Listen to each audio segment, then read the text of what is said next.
Welcome back to the Just Men podcast. I am Byron, here with my good friend Jeremy. Oh, he always is the man with the introductions. And today we're here with another exciting episode. Am I enough? Rethinking success and the pressure to provide as a man. Are you enough, Byron? Do you feel like you're enough? My guy, I ask myself that question on a daily basis. So doing it live on a podcast is going to be an interesting conversation. But super keen to get into it with you. But before we do, I just want to remind everybody, we are hosting this every Tuesday. We have a Patreon. Oh my gosh, I almost forgot what it was called. Yeah, we have a lovely little community space where if you are interested in supporting us, it is the cost of a cup of coffee every month. And it helps us keep the lights on, provide some amazing content for you guys. And ultimately, we just want to be there for all our friends out there, right? Yeah, doesn't matter if you're a guy or a girl or someone else, then feel free to join us because we kind of realized, hey, this is great for men, but this kind of applies to just about anybody. A lot of the stuff that we talk about. So, that's what we do. So if you like what we do, you like our vibe, please consider contributing to our Patreon, where it's the best way to show that you can support us. But just the cost for a cup of coffee. You did the same thing I did then. It was like we got there, but I haven't had my coffee today. But here we are. Yeah. If you ever need to find us as well, link to all our socials, go check them out. And we're always happy to have a conversation. But Jeremy, let's get into this bad boy. Am I enough? Are you enough, Byron? And like you said, I think it's a question that everyone asks themselves on a very regular basis, and I was just talking to you before we started. When things are going well in your life, you're like, yeah, things are going well. I'm doing the right thing. I'm on my path. I'm feeling great. But when things aren't going the way that you want, maybe you're stuck in a job that you don't like. Maybe you just failed an exam. Maybe hitting roadblocks at the gym. Yeah, you're hitting roadblocks at the gym. You're like, oh, what am I doing? Am I not good enough? Am I not good enough for myself? Am I not good enough for my family or my partner? Those questions come up a lot of the time. So I think the first thing that we have to start the discussion with, Byron, is, where does this come from? Where does this belief of I need to be enough? Is this something that we're raised with? Is this like a media thing? Is this just a cultural thing around the world? Is it a generational thing? So the concept of being enough or being a successful man, where does that, where do you think that comes from? Well, honestly, again, I was thinking about this a little bit beforehand, and I feel like it's defined by people's experiences so far. Yeah. So, I mean, if I think about my life and the way that I've come to understand what it means to be a provider, it might be vastly different to perhaps you and your circumstance, or maybe if you lived in a different country and there's like very defined gender roles, you're going to have a different take on it entirely to what we do. So there's definitely an element of like that cultural aspect that I think shapes things. But the big influence, I guess, at the start is probably what you see around you in your family life and then the everyday stuff. But the one that kind of I feel like has the most accessibility is, media. Yeah. And what we see being portrayed and talked about. And it is... It can be confusing. It's so tricky to actually just... Yeah, I was going to say, it's so tricky to decipher it for yourself. Because, where does it come from? Everywhere. I'd like to think from maybe from a biological standpoint, if we think about us all living on the plains of Africa in our little tribes. Yep. The traditional role is a man goes out and hunts and kills the big animal beast thing. Brings back and food. Then brings it back. Yep. Brings back furs. Yeah, and so it's kind of like that scary danger role. But I also didn't live on the plains of Africa 100,000 years ago, so I don't even know if that's actually accurate. Yeah. So who knows? Maybe it's just a lie that's been perpetuated over time. So, what about you, man? Where do you think it's coming from? Well, I think it all starts from typically if you had a relationship with your family and your parents, they would raise you with certain values and morals. And it's always like, make sure you do your homework. Make sure you always, you always score really well in those exams. And, maybe success for some people might be doing really well in school, doing really well in the sports fields, securing that job and earning a lot of money.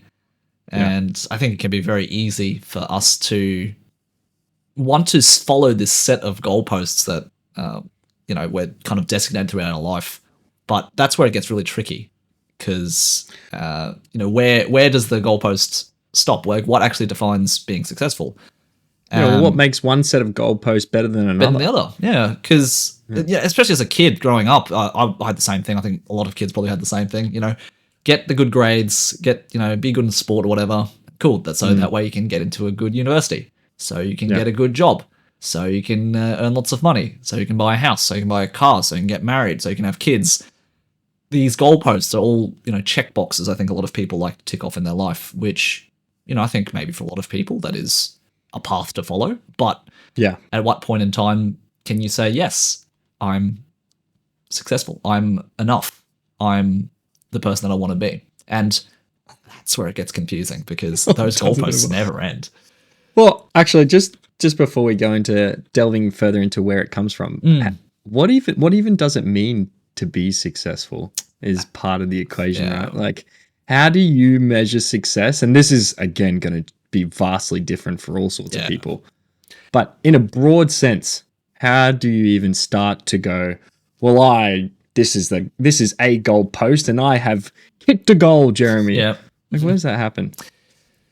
I think it goes back to what you were saying before. Depending on your cultural background or what you were raised with or even where you live, it can be vastly different. Because if we've got access to the internet and social media, I kind of really get caught by those interviews that people do in the street or in the clubs. Like, what kind of partner are you looking for? How tall do they have to be? How much money do they have to earn?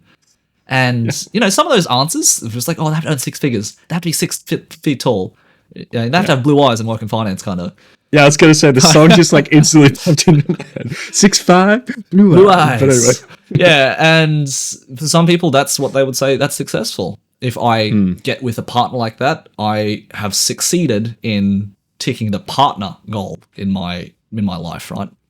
But for somebody who maybe doesn't come from a super wealthy background, maybe they live in the mountains of Nepal or they live in the jungles of South America somewhere, success to them might be something vastly different of, hey, I've managed to find a secure place to live and for my family to live, and I found a constant source of food and water. We don't have to worry about going hungry. We don't have to worry about, sleeping in the cold. And that could be success for them as well, right? Well, so I feel like there's a common element to what you just said, and it sort of dawned on me a little bit. If that's success, it's being able to provide value to those, like either like value to yourself or to those in your immediate vicinity. Then, because if you deem me as being successful because I earn 6 figures and I look a certain way, right? There's some like attributes about height, for instance, that demonstrates physical superiority, perhaps. So maybe you can be the protector. And then you're able to be the provider in terms of, well, you've got money and the world runs on money. But if you're on the plains of Africa or you're, in the Andes jungle or something like that, or, you're living in the outback Australia, if you can still provide food and shelter, like they're basic, valuable needs that people have. So you're able to give that to someone else. So that's successful then, right? Yeah. Yeah. It's really interesting because, again, I think at the foundation of it all is you need to provide, in this case, as it goes back to when we were hunting as cavemen, it all came back to the hunter-provider role, typically falling down to the man because, biologically speaking, for the most part, men were more adept at being hunters or being physically able or capable to take down the woolly mammoth or something, right? Yeah. It's not necessarily that women couldn't do it or can't do it, but just biologically, men typically have an advantage in that way. So I'll say women are also quite valuable. That we don't want to throw them and have them be killed by the woolly mammoth. No, 100%. They're because they're obviously part of the tribe and they're part of what benefits humankind and what benefits men as well more than anything else. Yep. So, But to that matter, it's I think that's kind of where that provider role typically stems from. I think for a lot of people, even just naturally, it's like, oh well, they need to be the one to provide for the family in terms of, in this case, we don't have to hunt mammoths anymore, but we do have to earn an income in a a corporate world. In a world that runs on money, like you said. Yeah. In a world that runs on money, Yeah. we got to go out there and Yeah, earn some money. the mammoth that we're slaying now is going to our job for 40 hours a week and making sure that we earn that consistent weekly income. Yeah. That's a big mammoth to slay. It is. And yeah, look, some people say, look, I need that big house, I need that fast car to be deemed a success. But I've also had wonderful conversations with wonderful people who said, hey, I'm the only person who's working. When I used to work at Woolworths, the big grocery store here in Australia, one of my managers who was an absolute gem of a person, I said, man, what do you do? Because like I see you here working here all the time. So yeah, well, look, my wife, I'm fortunate enough that I earn enough here. My wife doesn't have to work. We've got a few kids, and one of my greatest joys and my greatest achievements was being able to watch the birth of my 3 kids. And I go home and my partner says to me, babe, I know you don't love this job that you're in, but it provides for us and our family, and thank you so much. Like, I adore you and I love you. And that's all he really needed to hear to be able to go to this job 40 hours a week. Right? That's pretty special. Yeah, it is. And I was just having a chat to you today about my partner who said, because we were just kind of discussing in passing, I saw a truck go by carrying all these gas cylinders. Obviously, the gas is to power the gas in homes. And I said, oh, that'd be a pretty chill job. Just, you drop off the gas cylinder at a list of addresses for the day.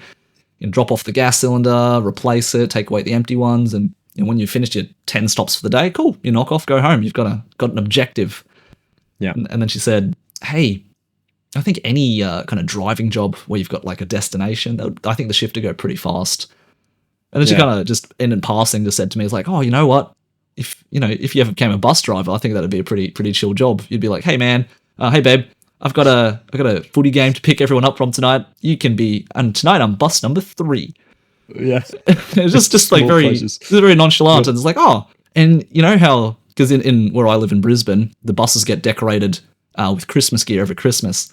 Yeah. So she's like, oh yeah, and if when Christmas comes around, I can help you decorate the bus. It wasn't one of those things where she was putting anyone down for having a lower paying job or anything. It's just more, babe, you do what makes you happy. You pursue the things that you want to do, and I support you and I love you, and that's the reason I'm with you. Not because I see having lots of money or lots of fast cars or big houses being successful. Just that's the person who I want, and that's what I think is successful. What? Okay, because the fact that those two things are really wholesome, and like we see them as wholesome things, and they're the things that we ultimately want in our lives. There's people out there who will still go, well, the big house and the fast car and like all the whiz bang cool stuff. That's what I deem to be successful. Success, yeah. So, and again, I'm not here to say one thing is better than another, right? But what I think about my experience in terms of when I think about the stuff that I've done and where I'm at, and am I being a successful man in the modern age right now? I question it a lot. Of course. And I'm like, is that because I have a different ideal around what makes me valuable? Like if I'm not running a multi-million-dollar business, or I'm not managing 45 people, or I'm not well known in a community that I'm part of, am I somehow failing in my pursuit of being valuable? Yeah. It's a good question to ask, because I think as well, I'm glad you mentioned that, because it kind of made me think. Some people might instantly go, well, Jeremy, you've just got low expectations of yourself. You don't have a very high bar to hit, kind of thing. It's all right, man. You stay down there. It's fine. You stay down there in the pits. I'm going to go and run the world. Exactly. But, I think, just both you and myself, we're both striving to do more with ourselves. Not specifically for the money and the fast cars, but because we want to contribute to the world. We want to, grow something that's bigger than ourselves. And it could be through this podcast. It could be through, our coaching activities where you're helping people with social media, and I help people with their social skills. And I think it's at that point in time, it's really about, why do you want those things? Yeah. I think that's a big question to ask. Do you want those things so you can be deemed successful? And then the question then is, okay, who are you trying to impress? Are you trying to impress your parents or society? Society will see you as a success because you've got all these things. But you've probably heard the same interviews as I have from any other rich person. Getting money doesn't make you happy. But I really think it's one of those things that when you get to that position, you probably would be able to understand a lot more about, what it's like to be and be rich. Yeah. Because I asked that because recently I've had, like, is it like we talked about, you go through highs and lows in terms of these questions sometimes. And I've recently had this thing where I've sat there and gone, oh, what have I done? Like, maybe I should just pack it in, give up, go do something else, go back to corporate life, because at least there you have some sort of security in terms of income, or people look at you and go, well, that's a respectable job. Good on you. You're an upstanding young man. And I'm like, what? Hold on a second. Like, why am I undermining my own self in terms of my value, and then whether or not I'm still providing, like, so I don't have an employed income, right? So it's all self-employed, and every bit of money I make goes back into keeping us alive, and then keeping us pursuing, like, it all goes refunding my business. Yeah. It's like trying to drive it forward. And as a result, like, I have like some weeks it's like $4. Like, oh, well, we're just going to have to eat rice today. Tuna and rice. That's all we're getting today. Yeah. Yeah. But like in those moments, because I've still got this perception of, like, I've been in some really good paying jobs and I've had access to a lot of money, and, like, I mean, even now I've got ability to be comfortable, but you sort of sit there and go, well, I'm not valuable, and I'm not a provider, and I'm failing at my job, and it just is this never-ending loop. And then it takes someone close to be like, no, are you serious? Like, what are you talking about? Like, look at you, man. Look at you. Look what you've got. Yeah. But it has such a detrimental effect on, because when you're in that kind of headspace, right, it affects you on a deep level on the inside, and then it also leaks into your relationships. Like, when I'm down, I'm shitting on everything. Yeah. Like, the negativity that pours out sometimes, I think about it after. I'm like, oh my God. Like, I'm not just making my own life hard. I'm now making the people immediately around me's life hard. And it's not because I don't like them. It's because I've allowed this shit to spill over from me into elsewhere. And so it's a bad cycle. But like, why? Like, how do I like not do that? Look, I think by first acknowledging it's a normal thing. Because when you said everything there, I'm like, wow, he's just describing me. Okay, good. So it's normal. Yeah, I think just by acknowledging it's normal, because I bet I could definitely put money on it that 100% of people in this world probably have gone through the same thing. It doesn't matter how rich or how rich or poor you are. And say it's a money thing. The rich people probably is like, oh, well, man, I'm not making 17 million this year. I'm only made like 3 million this year. Like, that makes me not as good. And so we're going to question it one way or another. But I think it's very easy to forget, what we do have, what we can be grateful for. So I think a good way of, I won't say countering it, but a good way of looking at it is, number one, to see what we do have, count what we do have rather what we don't have. So, True. Dude, I never forgot the time I had to go to hospital for something. It was something like a staph infection or what I can't remember what it was, but something not too bad, or I had visiting someone in hospital, and then quite literally there's an emergency that just comes in, and this guy's like missing a leg, and I'm just like, life's pretty good, man. Life's pretty good. It just takes something like that, and it's not about comparing yourself to people above you or when I say below you, it's people who have less, but it is just being so grateful for the things that we do have in our life that makes me think, man, me being, I guess, in this situation where I've got a job which allows me to pay my bills, but also allows me time to pursue other interests of mine. That I'm like, wow, some people literally have to be in a 5-day-a-week job because maybe they looking after 2 kids, they've got rent to pay, they don't have time to see people. It's I think that's the biggest thing that I look to is, as they say, counting your blessings, or just counting things that you do have. It's the first thing that I do is do that. Yeah, but like, I sometimes question if the idea, like, the reason I keep putting myself through this ringer is that it somehow is meant to push me forward. Like, I look at it and I go, oh, Byron, you could do so much better. Yeah. Right. You're at this level, but your capacity to actually grow beyond that and achieve better outcomes is there. You just you're not doing it. Yeah. So why aren't you doing it? Like, you're not being the provider that you're supposed to be. Well, where do you think Yeah. that metric comes from? Is that like you measuring up against old mate Joe down the road who has a Porsche and a big house, or is it? Well, I think that's the good question. Is like, where does that come from? Your measure of providing success. For me, like thinking about it very quickly, Yeah. and maybe my answer will change with time. I think it's come from a place of being young, had very little. Yeah. Right, very little. And it's funny, I was saying to you the other day, you don't realize what your circumstances as a child are like until you get a bit older. Until you get a bit older. Put it in perspective. You're like, oh, dang. I'm glad it's still here. But no, like I think from the start, it's been a case of I haven't had a lot. And so I've always wanted more. And then that more is measurable in terms of like, so when I was in a corporate space, I could see how well I was progressing on the ladder. Yeah. If I hit my bonus, if I capped my bonus out, I was like, okay, I've earned as much as I can. Right. And then if I was recognized for award, it means that people could see that, yes, you are in fact very good at what you do. Yeah. And you're being recognized above any other person. So your value is increasing, right? You are being a financial provider and you're being a value provider to those around you. Right.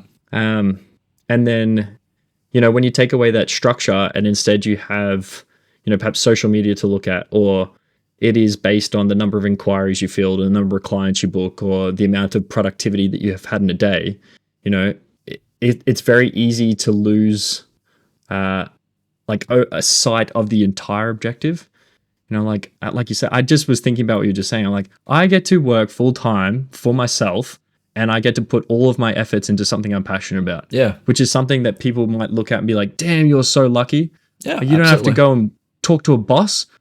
And then, but that in my head, I'm like, oh, but having a boss is really beneficial sometimes. It can be. It's little sunshine and rainbows. So, because I think with everything that we do, whatever we choose to do, there's going to be problems. There's no job without problems. You work for a boss, but you've got stability. You've got a regular paycheck. But you've got an office commute. You have to answer to somebody else. But when you work for yourself, you don't have to have a commute. You don't have to answer to a boss. But you don't have a steady income. You don't have sick days to fall back on. So there's going to be pros and cons to literally anything that you choose to do. And so I think at the end of the day, success is having the freedom to really be able to choose what you do with yourself. Yeah. Right. God, you've heard of Gary Vaynerchuk, Mr. Gary V himself. Yeah. Gary V. Yes. So a lot of people. And again, just like everything, I think there's people that we can learn a lot from, and we don't have to agree with everything they say.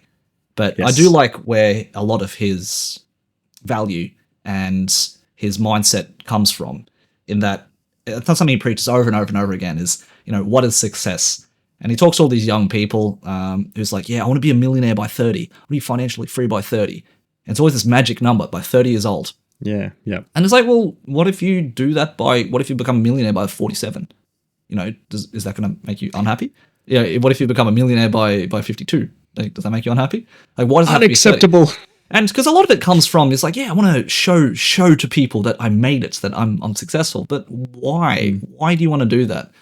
And so at the end of the day, he posed this question, which really made me think a lot about what I was doing, because this is in my stage of had a breakup, in between jobs, don't know what I'm doing with myself. Because I didn't like corporate. I hated corporate. So I'd say, well, what do I do? Because that's the only way I can kind of see, well, that's how I get a regular, $1,500 a week or something that I can save up for and do stuff. But then he said, look, would you rather do a corporate job? You work 6 days a week, 50 hours, and you earn $250,000. Or would you rather be selling Pokemon cards and earning, $40K a year? Yeah. And I'm like, man, I'd rather sell Pokemon cards, right? And so I think at the end, it really is just your definition of success is going to be individual and specific to you. So, your mum or dad shouldn't decide what success looks like. What you said, old mate down the road who said, that's a nice, steady corporate job that earns a wage. Because if you're miserable in your job, it's awful. It's awful. There's nothing worse. I'll take his words again. He said, I'd rather be crying in my Ferrari That's what some people say. But man, I'd rather be smiling in my Toyota Camry rather than, crying with a gun to my head in my Ferrari, because there's nothing worse than, being in the pit of despair when you hate something or everything about your life. If you hate something in your life, you have the power to change it. So I think wanting to live up to other people's expectations can be really detrimental. And I think it's really important to ask yourself first and foremost, what do you want to do? That question, Jeremy, I know this is not meant to be a therapy session on my part, right? But you saying, like, who are you trying to impress and why?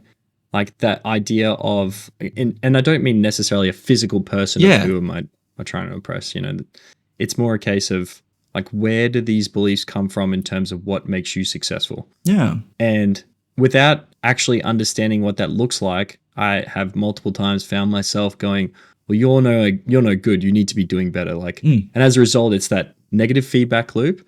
Things, nothing is ever really born from a place of negativity. No. Right? Nothing good anyway. Like, it just, I don't know. Maybe it's like an infallible law of the world that if that's where it starts, it always ends up in disaster or causing more pain later down the line. It's like Bane from Batman. I was born from darkness. Born in the dark. Raised by it. But yeah, it's like, that's something I think if we do some introspection on, that's the hard part, is being aware that that's the kind of questioning and thought process you have to go down to understand what your value and what your measure of successes are. And because then you know what it is that you're actually looking to provide, right? Yeah. Like, what am I trying to provide right now? Like, as I said, I put food on the table. We pay all of our bills. Money's going back into the business to keep it growing. So am I failing in actually providing the necessities that we need? Like, we can't go to Japan tomorrow, but is that a current need? No, it's a want. I want to go, but it doesn't have to happen for my happiness. So, yeah. I think it's, again, coming back to seeing what you do have and being so grateful for it, because I think a lot of it can be born from, I was bullied in school for XYZ. I'm going to show them. Or my parents didn't think that I was ever going to amount to anything. I'm going to show them. Yeah, spite them. But if you want to do that, the best way that you can, show is not by, driving a Ferrari and owning a big house and all these companies and being, surrounded by 17 girlfriends or whatever it is. But it's quite literally, doing you that makes you happy. And I think a lot of people equate, having all these things with happiness. And maybe that's because they come from a place of nothing. But you just ask yourself in your current life, what actually brings you joy right now? Like right now that you have access to. And it could be, like, for me, it's like, I enjoy going to the shop with my partner and we buy a pack of Pokemon cards and it looks funny. Or we go bird watching and we see a cool bird. And so cute. I've told you before, they're like these little quails, these little football birds that are ground birds. They just run across the ground. I'm like, oh my God. And it doesn't matter how rich I get or how poor I am. That's something I can appreciate just in that moment. Because we were even looking, because I'm in the middle of house hunting for a new place to live, because our lease is gonna end soon. And just on a whim, I accidentally pressed the buy button instead of rent, right? And so I looked at some like really big houses, and it's like, oh, I look at this place with like 8 bedrooms and like 4 bathrooms and a place for 4 cars and a pool and a tennis court and all these things. I'm like, what would I do with all that space? Like, I don't even have enough stuff to fill that. But then, my partner made the jokes like, you know what? I'd buy that house and we'd still see them at Woolies. So it all comes back to, you're still there. There's some things that it doesn't matter, where you come from, what your background is. We're going to share the human experience with other humans. It doesn't matter what your background is. So at the end of the day, it comes back to what can you do that would make you happy? And that Pokemon card job really landed with me. So well, in that case, then, if we understand the detrimental impact to mental health when we can't really articulate what success looks like for us and who we're providing for and why, and then again knowing that it's shaped by these different experiences that we've had in life, how do we then, if you're the type of person who deems success to be about hitting those goalposts that we talked about earlier and going through, whatever you decide your goalposts look like, how do we create healthy ambition? Right? How do we healthily say this is this is something that I would deem to make me feel more successful and better as a provider, and that I can perhaps work towards that and tick it off. Like that's a great question to pose. I think at the end of the day, it really I seem to love using that expression at the end of the day. But at the end of the day, we can all count at the end of the day counters. Yeah. I think that was +5. A good thing to ask yourself too is, if you hit this goal, will that make you a better person? Will that make you more of a person if you succeeded in this particular ambition? And most of the time, it's not. No. And you can go down the role of like, oh, what's the point of achieving anything then? You know, down that real nihilistic dark route of, oh, what's the point of doing anything? Well, yeah, what do they call it? Hedonism or something? Is that it? There's some ism, which is it's an ism. It's like, you just have no ambition. No ambition. Like, what's the point of anything, right? Yeah. But the answer to that question again, and this is all again through like, Jeremy, what do you where's this coming from? Just I listen to people too. I listen to mentors. I got coaches. I listen to podcasts. So these I thought you were a prophet. You've just been sent down by the universe to educate and start the Just Men podcast with my friend Byron. But no, again, these aren't original thoughts, but these are thoughts that I've heard from other people. Some thoughts I like, some thoughts I don't like, but these are ones that stick with me. And at the end of the day, it's like, well, why choose to be ambitious towards anything? Well, because we can. It just we have the opportunity. True. We can do it. It's like, what's the point of life? Why are we here? Right? But damn, it's got heavy. Oh, it really gets really heavy when you're real deep into it. No. But I think to answer that question, it's like, would that make you more or less a person if you didn't achieve those goals? Because to me, the joy in it is the pursuit of it more than anything else. You talk about a good book or a good movie that you've read. Was that a good book or a good movie because you got to the end of it? Yeah. Is a good movie or a good book because you got to go through the highs and lows of this complete adventure, right? And in fact, no good book or good movie is ever like a smooth sailing. Never. It all just went perfectly happy, right? There's always a that's why the whole trope or the whole structure of narratives are, introduction, a complication, and then a resolution. It's like, wow, we got that. Okay. Yeah. So look at your life, I think, exactly like that. It's a story, because at the end of our life, we're all born from the same place. We're all going to die in the same place, right? And so at the end of your life, when you turn 70, 80, 90, hopefully we live to 110 healthily and happily, you're not going to remember, I made this much money in my life. I drove this many Ferraris. I slept with this many women, or whatever it is, right? What you are going to remember are, number one, the people around you that mattered the most. Again, this is from stories of old people that I've heard things from. They remember mostly, the people that are around them or who are with them at that point in time who've mattered so much to them. And all of the fun stories that they have been able to tell throughout their life. They're not going to be counting their stocks on their deathbed. They're not going to be... What do you mean? Stonks are the most important thing. Exactly. And it's like, so it really is just... life. Your life is a book or an adventure. You've probably heard this analogy a million times. Your life's a book. You should write it yourself. But we're currently, Byron, we're in the middle. We're in the middle of writing this book of ours, right? Did you just say we're middle-aged? Is that what you're implying here, Jeremy? Well, we're 30-something now. It's not as if we're in our strapping teens. No, anymore. I'm a spring chicken. Leave me alone. Okay. So, is it going to make me more of a human? Yeah, like Byron, at the end of the day, I obviously I am cheering for you. I support your ambitions. I love it when you tell me, man, I've got to learn this about coaching. I got to talk with this potential client. I got these cool stories about some great feedback. They told me I'm a great coach. This person thought I was a shitty coach. But, I'm supporting you in your endeavors and you come with a great idea. I hope it works out for you. But whether you get there or not, man, like, you're still going to be a great mate to me. Like, we're still going to hang out, I hope. And stop it. I appreciate you. We're still going to play games and shoot the shit together. So that's not going to change. So whether or not you succeed or not, in this case, I did the little finger thing where you hold up two fingers, and if you can't see this.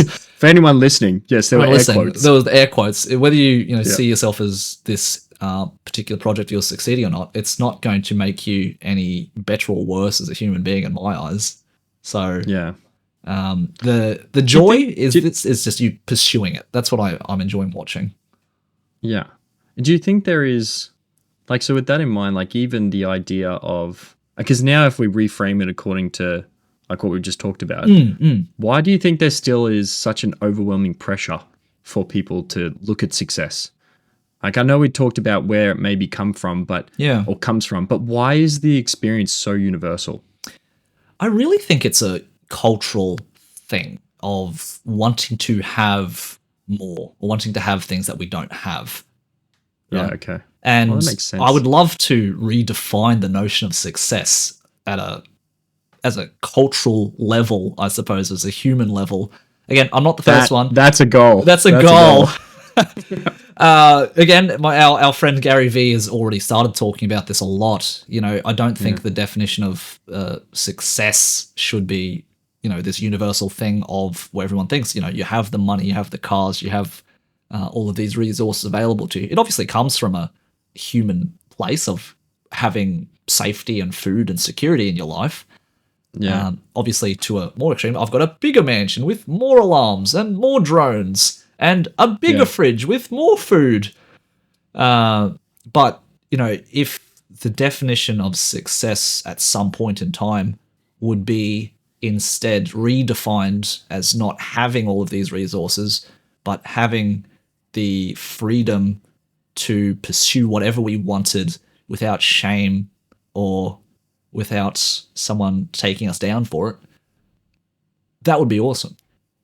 I think we'd have a lot more happy people. We'd have a lot more people being ambitious towards goals that they actually want to do. But I think I'd hope that it'd be an experience like yours and mine, where we go off into the world, we do everything that we're told, saying this is our definition of success, but we come to a point in our life where we realize, I'm not happy doing this 9-to-5 corporate job.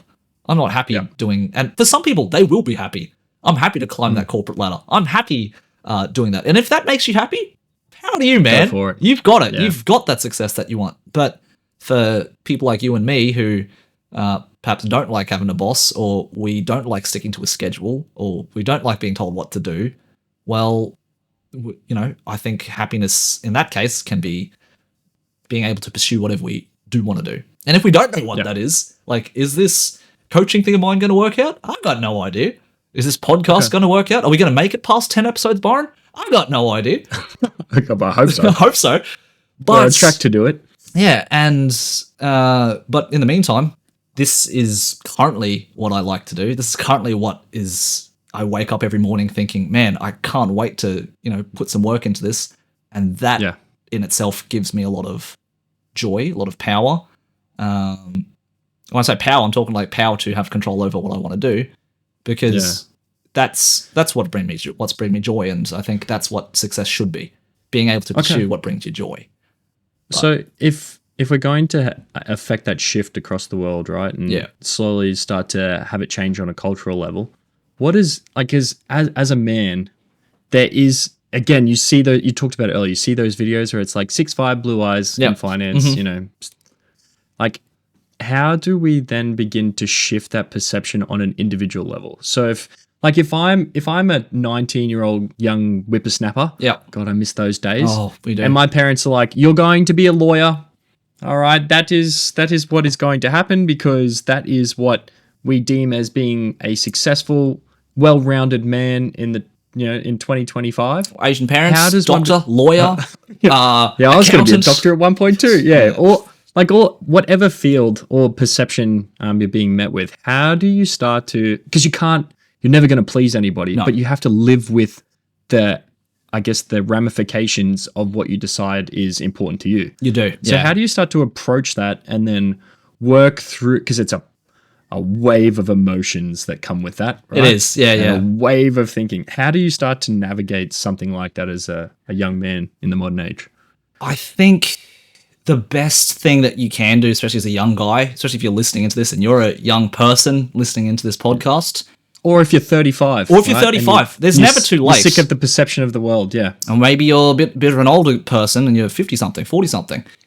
Yeah. To me, again, this is from my own experiences. I'm not a prophet. I'm not coming in from anything like that. But damn it, from the experiences that I've seen is get real comfortable with not everyone agreeing with the way that you think. Because the best thing that you can do for yourself at the end of the day is make yourself happy. Right? Do the things that you want to do. And obviously, not everyone's going to agree with that. Not everyone's going to see the same way you see it. You might turn some girls away going like, oh, wow, your goal is to grow a hydroponics garden in the middle of, I don't know, the middle of the bush somewhere. That's weird. Not everyone's going to agree with you. Not everyone's going to be seeing you as eye to eye. But get real comfortable with the idea that not everyone is going to agree with you. Not everyone's going to see things the same as you. From there, if you can do that, you might get this like, no, you have to go to university or you're not living under my roof, blah, blah, blah, blah, blah. You might have to have that conversation with your parents because, yeah, I had the same things. Like, you do this, you live under my house, my roof, my rules. I had that conversation with my dad.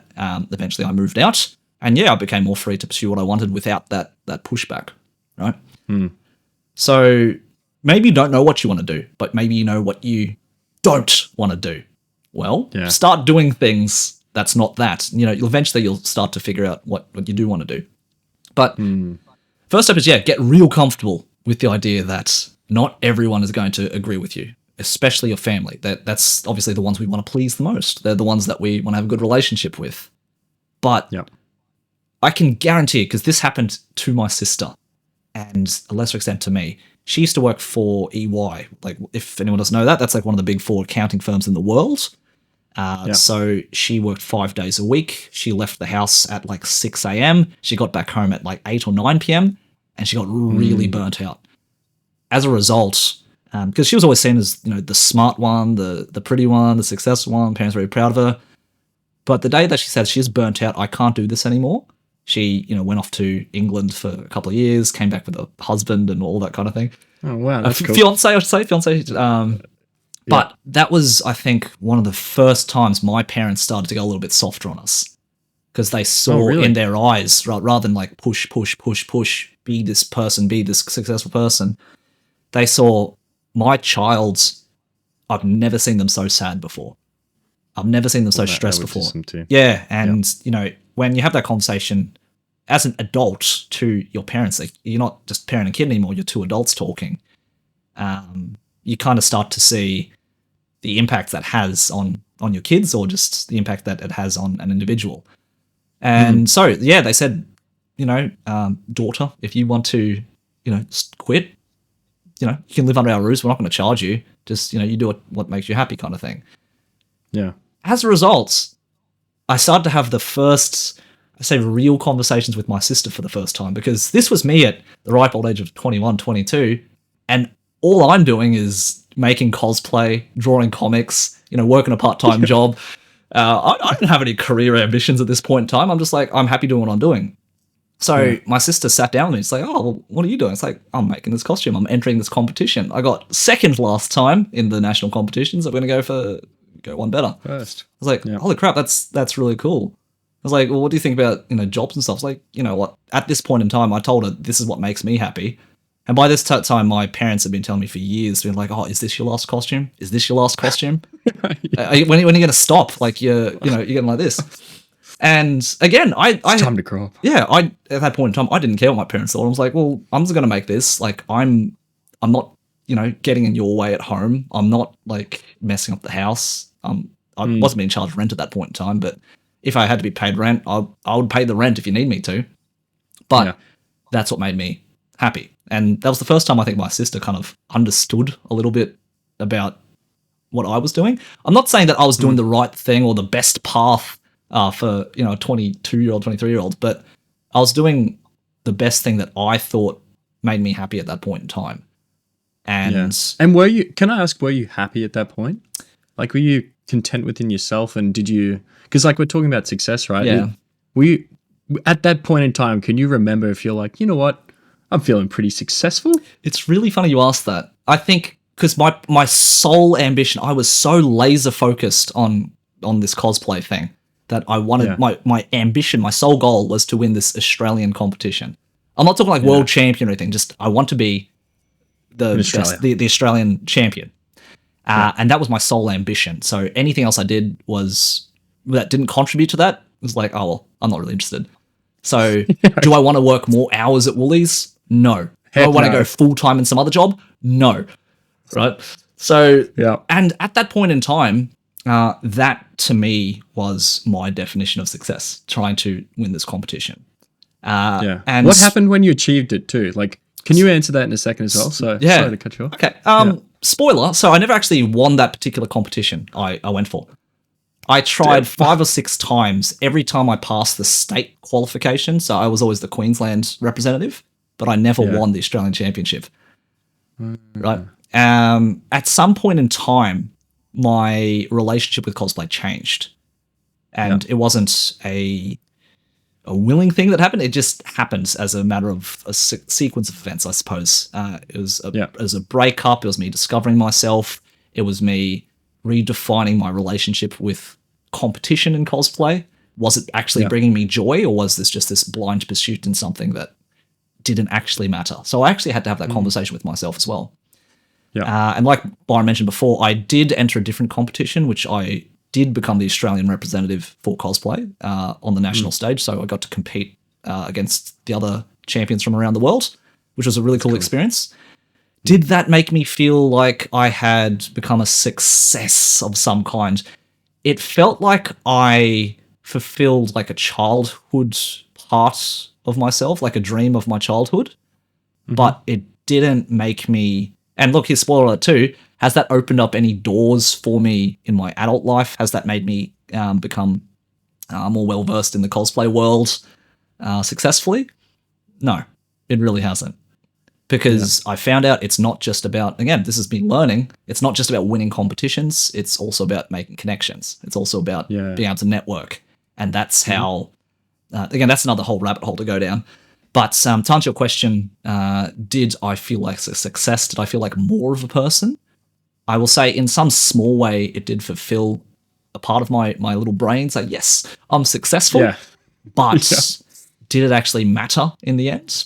It didn't. Like, I still have the same group of friends who supported me before. I even entered competitions. I might have made a couple of friends along the way. But yeah, I don't think that there was one exact point of winning that actually, changed too much. There's something very empowering about hearing someone else's experience in that sort of space. Like, because it's so easy to just observe things from afar, and then, we're caught up in our own worlds entirely. So your measure of success and what it is to, be a provider versus my measure of success and being a provider. Yeah. But your experience, and then you being able to say like, look, this is what it's like and this is what it means. It's very, it's really insightful. Oh. And I know I've interrogated you for like the last 45 minutes. No, man. It feels, but it should be a back and forth. I'm sorry I haven't done too much. I love it. I'm like so invested in this conversation. Well, that to be said too, Byron, because you, in all honesty, you've, monetarily speaking, you've earned a lot more money than I have in my life. You've been to those 6-figure jobs. You've been to the corporate space. And you've kind of lived a life of like, yeah, I'm earning good money. I'm, I've got the house, got the cars, got the girls. Yep. How has that actually, actually having been someone in that space, is flipping it over to you? Yep. What's been your experience of actually being someone who has, to some degree, met all of those traditional measures of success? It's funny because, like, again, placing the lens over that time with the conversation that we just had, I think there would have been a world where I could have been more at peace and enjoyed the successes that I was having. Yeah. But at the time, I was like, it was like an insatiable hunger to keep getting better and better and better and earn more and have more. And like, even though I'm not necessarily monetarily driven, it was the fact that I could say, well, this year I earned 150K. Yeah. And then, next year I'm earning 200K. And then, I've got a house. I can upgrade my car if I want. If I want to go on a holiday, I'll just book it in and do it. Like, I've lived a life where it was, and not by any means like super wealthy or anything. Yeah. But I was extremely financially comfortable. Yeah. I had a very good standing in the businesses that I was in, and my name was well respected. Yeah. But did I feel fulfilled? Heck no. And in fact, like, I constantly look for opportunities to try and leave. put myself in an uncomfortable position. Yeah. So that I could prove myself. You know, so I went from banking, right, into real estate and took a massive, massive pay cut. Right. Huge. So that I could say I started something from zero and I earned everything along the way. No one could possibly say that it was because of whatever else reason that you've been successful. You're a self-made man. I earned everything. Yeah. And it was like, and actually in real estate, that was the worst off I've ever been. Right. I worked 70, 80, 90 hours a week. Jeez. I was always on call. I didn't have, like, I had somewhat of friends, but I would often just be like, "Nut, guys, can't make it. Like, I'm busy." Yeah. Right. Or "Nut, can't go to that cosplay convention because I'm working Saturday and Sunday." Yeah. You know, and it got to the point where I was like, no amount of money is going to make me happy. And I don't care if I can earn $1 million in a year. This sucks. And so I got out. And I literally at that point retired. And I took, it was, I think about it now in hindsight, I'm like, holy shit, I spent a lot of money. Because I just took everything that I had in my savings. I was like, I'm going to blow it. Which sounds really dumb. And I didn't entirely blow it, but I traveled the world. Like, I did all this crazy stuff. I bought my brother a car. I brought like stuff for my friends and family. I just gave them stuff. Yeah. And it was almost like an offloading of that, like, I don't know, built up fortune value. Yeah. That I had accumulated over time. Yeah. Because it didn't bring me joy. No. Like, I didn't feel more of a human, and that insatiable hunger to prove myself was never quelled. Right. And so part of that has kind of carried over into my entrepreneurial pursuits, but I feel like it's a much more healthy desire now. It's kind of like I get to actually have an impact on the people that I am working with, right? And that, like, I do my little happy dance every time someone has a breakthrough. I'm like, oh, and I forget about those moments when I start looking at the day-to-day numbers. Yeah. So it's like, you know, how many sales inquiries have you had today? None? Oh, well, that means you're not making enough content, putting yourself out there, right? But then I don't think about, you know, Joe Blow. He's done a great job, and he's like cheering, and they're having massive success, except for at that one moment. It's so easy to forget them all. So it is. I really need to. This is my learning currently in life, I feel, where it's like, what is your measure of success, Byron? Like, what actually makes you genuinely happy as a human and keeps you whole? And then in terms of your ability to provide, right now I'm not providing $250K a year gross, right? I don't have that money rolling in. No, I sold my house and I don't have that house sitting, you know, earning a rental income somewhere in Queensland. Yep. But the stuff that I do provide here in this household is like, we're happy. Like, I am, when I really think about it, I'm the happiest I've ever been. Like, I'm really glad to hear that, my friend. I'm so proud of you for reaching that spot. But there is still that little, you know, that's why that self-doubt and stuff creeps in, and you're like, oh, yeah, you know, maybe you should be doing more. I think that comes down to it too, because I think that's exactly what it's all about. Is I think there's people who mean a lot to us, and we want to, in essence, make them proud. I mean, how many times in your life have you heard, I will say your parents in particular say, "I'm so proud of you." Right? Yeah, so Byron, good. I'm proud of you, my friend. I'm proud of you. Jeremy, stop it. I'm proud of you. Like, no, you're going to make me start gushing. But I look to you as a person who, like, I can confide in, and that I can find guidance. And then when I'm feeling like kind of shitty about stuff, I can be like, you know what? Jeremy understands me. And even if he doesn't understand me, he'll listen, and he'll truly listen. I'm like, that's a good man right there. That's a successful man. I appreciate you, man. I don't think I've told you how much I appreciate you, like, in so many different ways. I'll tell you more off camera, but yeah, sounds good. but actually, this is how we help each other, right? Yeah. Like, I mean, and you can do this for anybody. We kind of talked about a couple episodes ago where, would I rather follow the guy who's further up the hill throwing the rope down behind me, or the dude who's throwing rocks at me? Yeah. You know, or maybe you're walking the journey together and it's like, hey, bro, are you okay? Do you need a break or some water, or are you ready to keep going? Do you want to play some FIFA with me? Let's de-stress. Yeah. Yeah. And let's talk about stuff. So. And I think, look, I don't know many rich people personally. I've just heard interviews with, again, Gary V, and a few other people as well, probably less known, but Gary Vee is obviously a big name. And he says, yeah, I know lots of people. I know plenty of millionaires who are completely miserable. And I know a lot of 30, 40K a year people who are the happiest people I've ever seen. And if there's something I have to ask, it's like, oh, would you rather this job for this amount of money or this job for this amount of money? In the same way, would you rather this job where you're isolated and by yourself and having to go through it by yourself? Or, this very average situation where you are surrounded with good people who support you and you can connect with, and they've got your back and they'll support you no matter what you do. And you can have both. Just have a good job with lots of money with people who support you. I mean, that's always the pursuit, right? To always keep improving.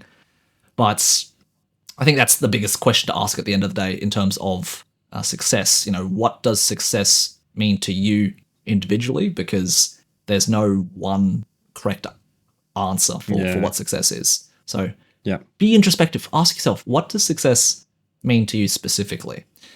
And if we go back to like the money things, like, oh, I need to provide for, my family or my partner or whatever it is. And if they're saying, oh, I don't appreciate you because you don't give me the car, you don't give me the house, you're just this average guy, ask yourself, is this the partnership that you want? Because I think you're in a position, Byron, and I'm in a position where we're both very fortunate, where our partners are supportive. Amazing. Yeah, they're so amazing. Supportive. It's like, look, you guys want to start a podcast and do that? I'll do some art for you. The art for our channel was done by my partner. Bless you. Thank you, Keely. I love you so much. Yeah. Shout out to our girls. But also, it's like, again, I said, babe, if you want to be a bus driver, I'd help decorate your bus. I'd help you do this. It's really sweet. And having, again, if I said, I want to be a hydroponics man in the middle of the Sunshine Coast and grow this garden, you're going to have some people who'll be like, ew, what? That's your ambition? Gross. You're not the kind of guy I want. But I can guarantee you will also find girls who'll be like, wow, that sounds amazing. Can I come to your farm sometime? I'd love to see it. Yeah, that is very true. So, no, you go. No, I was just going to say, just find people who have the same alignment of values and morals as you, because those are the people that you want to hang around to help you get even further. They're the ones that are going to push you up that mountain or help pull you up that mountain.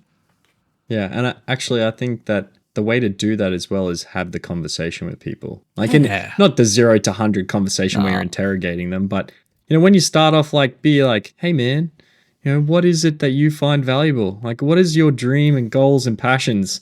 And then you can actually figure out, that's where we kind of got to with this. It's like, what do you want to do, man? And you're like, I want to do this. I was like, hell yeah, that sounds awesome.